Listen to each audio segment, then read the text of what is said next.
so much more.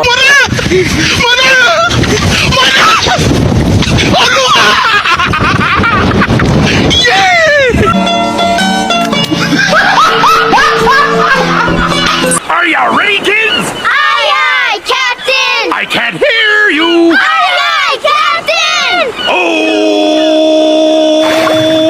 Fucking design on right now. Break it down, bring it back, make it clap. I got 3 old thoughts, new block, wear that thing. Bitches on my line, and you know. Assalamualaikum warahmatullahi wabarakatuh. Kami dari kelompok 10 akan melakukan beberapa eksperimen yang berkaitan dengan ilmu fisika. Sebelumnya, perkenalkan anggota kelompok kami, yaitu terdiri dari saya sendiri, Zaiga Firdausi dengan NIM akhir 117. Saya Retno Ingertinasi dengan NIM akhir 2102. Saya Mafazan Nur Sabeta dengan NIM akhir 2052. Saya Nurmata ini dengan NIM akhir 2020. Mari kita lakukan!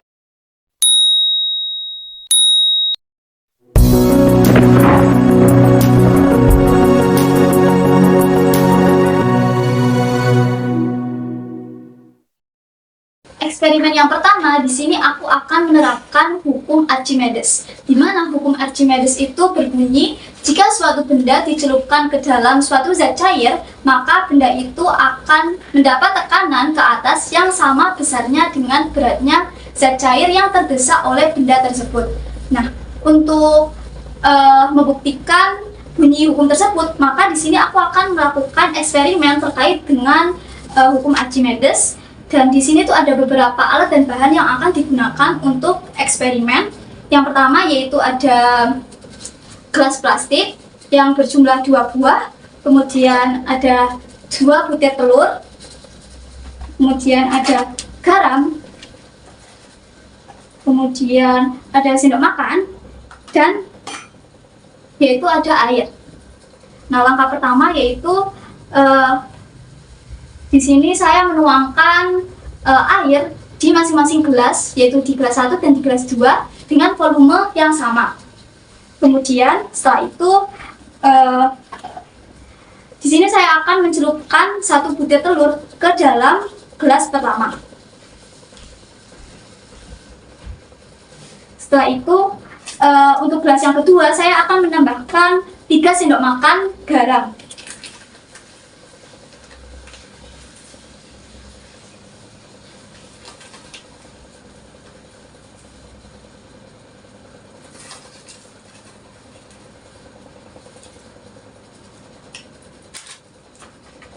Dan kita melarutkan garam ini di gelas yang kedua.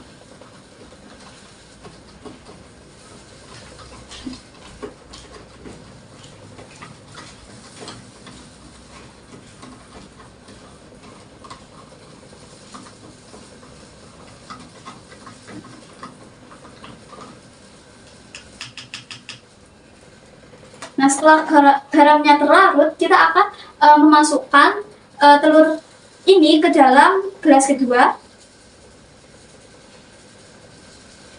Nah, kita bisa lihat perbedaannya, di mana pada gelas pertama telurnya itu tenggelam, sedangkan pada gelas kedua ini telurnya yaitu mengambang. Nah, kenapa hal ini bisa terjadi? Karena pada gelas yang kedua ini zat cairnya itu ditambahkan oleh garam. Nah, garam di sini itu berfungsi untuk memperbesar massa jenis zat cair. Jadi semakin banyak garam yang diberikan, maka massa jenis zat cair itu juga akan semakin besar. Jadi kesimpulannya adalah pada gelas pertama itu massa jenis telur itu lebih besar daripada massa jenis zat cairnya. Sedangkan pada gelas yang kedua itu massa jenis telur itu lebih kecil daripada massa jenis zat cairnya.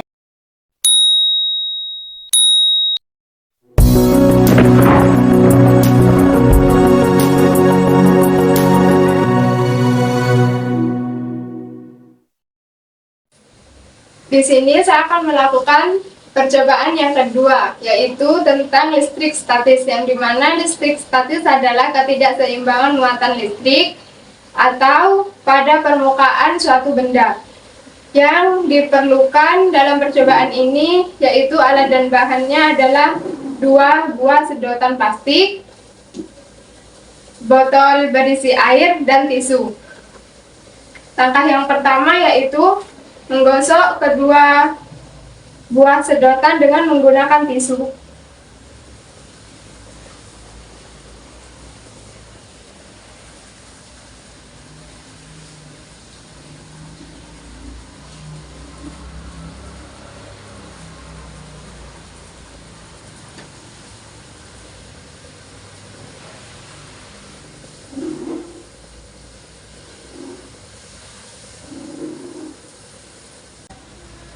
Langkah selanjutnya yaitu meletakkan bagian tengah sedotan di atas bagian tengah botol.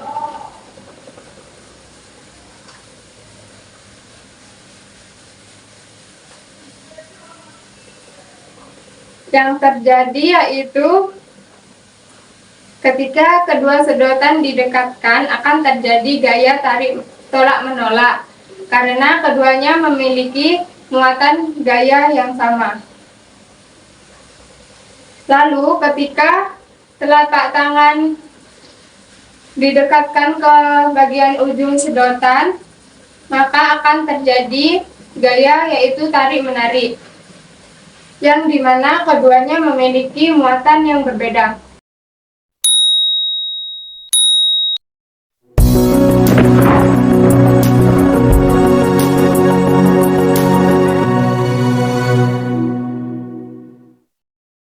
Yaitu percobaan ketiga, yang mana pada percobaan ketiga ini kita akan melakukan percobaan tentang tekanan udara, yang mana tekanan udara ini memiliki arti yaitu tenaga yang bekerja untuk menggerakkan massa udara dalam tiap satuan luas tertentu. Nah, sebelum kita melakukan percobaan, sebaiknya kita siapkan bahan-bahan yang akan kita gunakan, yaitu yang pertama di sini ada gelas, yang kedua ada lilin, yang ketiga ada piring, yang keempat ada korek api, dan yang kelima yaitu ada gelas. Nah, selanjutnya kita akan melakukan percobaan. Yang pertama yaitu letakkan lilin dan tancapkan pada piring terlebih dahulu.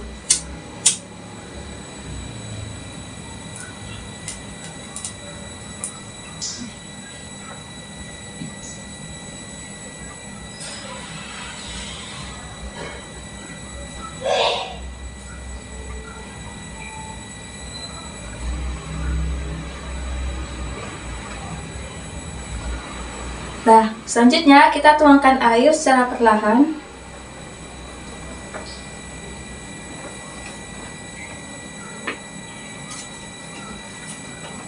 Setelah itu, kita tutup lilin ini menggunakan gelas secara perlahan. Dan lihatlah apa yang terjadi. Lilin akan padam dan air yang berada di luar piring akan masuk secara perlahan ke dalam gelas. Nah, hal tersebut terjadi karena oksigen yang ada di dalam gelas ini mengalami pengurangan sehingga oksigen tersebut tidak dapat membantu proses dari pembakaran lilin.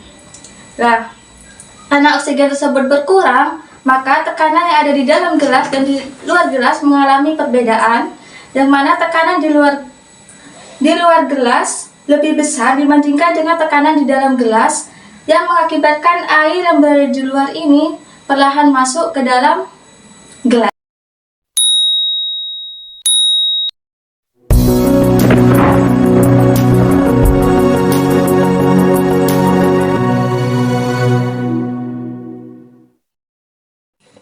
Lanjut ke eksperimen yang terakhir mengenai hukum Pascal.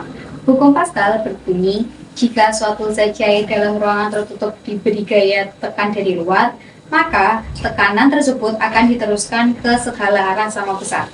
Di sini saya akan membuktikan dari penerapan hukum Pascal. Alat dan bahan yang dibutuhkan yaitu adalah 2 sedotan di mana pada setiap ujungnya sudah dikaitkan, kemudian 4 pin paper, dan yang ketiga adalah botol yang sudah diisi air. Yang pertama, kita masukkan pin paper ke dalam sedotan yang sudah dikaitkan tadi.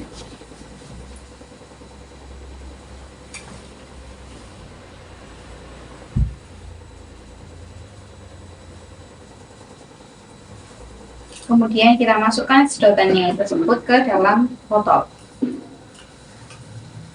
Bisa kita lihat bahwa dua sedotan tersebut mengapung karena terdapat udara di dalam sedotan yang menyebabkan sedotan tersebut mengapung.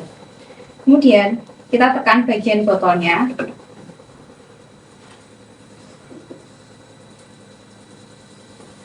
Kita bisa lihat bahwa sedotan yang tadi awalnya mengapung akan tenggelam ke dasar botol.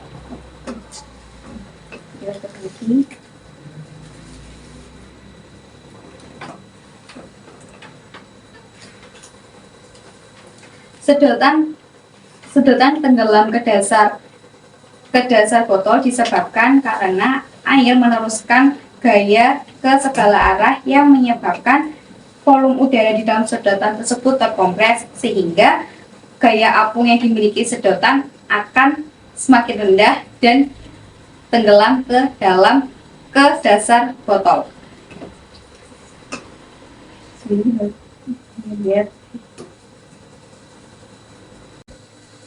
Sekian eksperimen yang telah kami lakukan. Apabila ada kurang dan salahnya kami mohon maaf dan semoga bermanfaat. Wassalamualaikum warahmatullahi wabarakatuh. Mari kita pulang. Dah. Sip. Kalau kita selesai cuy petik.